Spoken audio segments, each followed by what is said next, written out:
Dans le cadre de son appui au gouvernement guinéen à la riposte contre la pandémie de la Covid-19, le gouvernement du Japon, à travers l'UNICEF, a financé le projet mise en place d'une réponse multisectorielle rapide, efficace et durable à la Covid-19 et aux épidémies potentielles dans les régions de Nzerekore et Conakry. Ce projet, d'environ 1,24 million de dollars, a contribué à la réduction de la mortalité et de la morbidité liées à la pandémie de la Covid-19 et aux maladies à potentiel épidémique, telles que la maladie à virus Ebola. 25 communes de la région de Nzerekore, ainsi que les 5 communes de la ville de Conakry, ont été couvertes, renforçant ainsi les services liés à la santé, de nutrition et d'accès à l'eau, à l'hygiène et à l'assainissement. Les crises d'Ebola et du Covid ont montré l'importance fondamentale de l'accès aux structures de santé communautaires,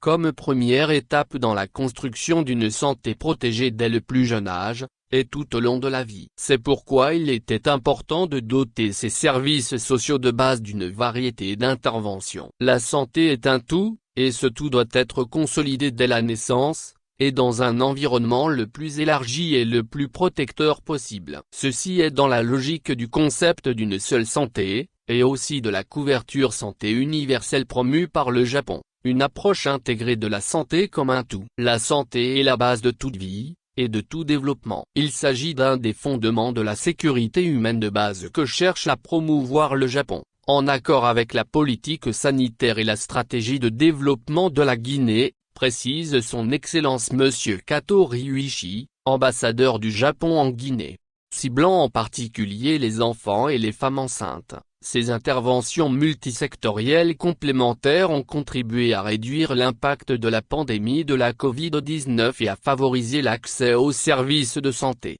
La pandémie de la Covid-19 a eu un impact sur l'accès aux services sociaux de base pour les populations les plus vulnérables, précise Félix Akebo, représentant de l'UNICEF en Guinée. C'est au niveau des structures de santé communautaires que les mères et les enfants peuvent être suivis et recevoir les soins nécessaires à leur bonne santé. Le soutien du gouvernement du Japon au gouvernement guinéen, à travers l'UNICEF, a permis d'apporter une réponse stratégique pour renforcer la vaccination contre la Covid-19, et améliorer l'utilisation et la qualité des services sanitaires en Guinée. Ce projet a renforcé les capacités du système de santé guinéen, grâce à des interventions qui ont permis à 465 360 personnes de se faire vacciner contre la Covid-19, à 25 plateformes On Health, une seule santé d'être redynamisée et à 500 enfants atteints de malnutrition aiguë sévère de recevoir des soins de santé. De plus,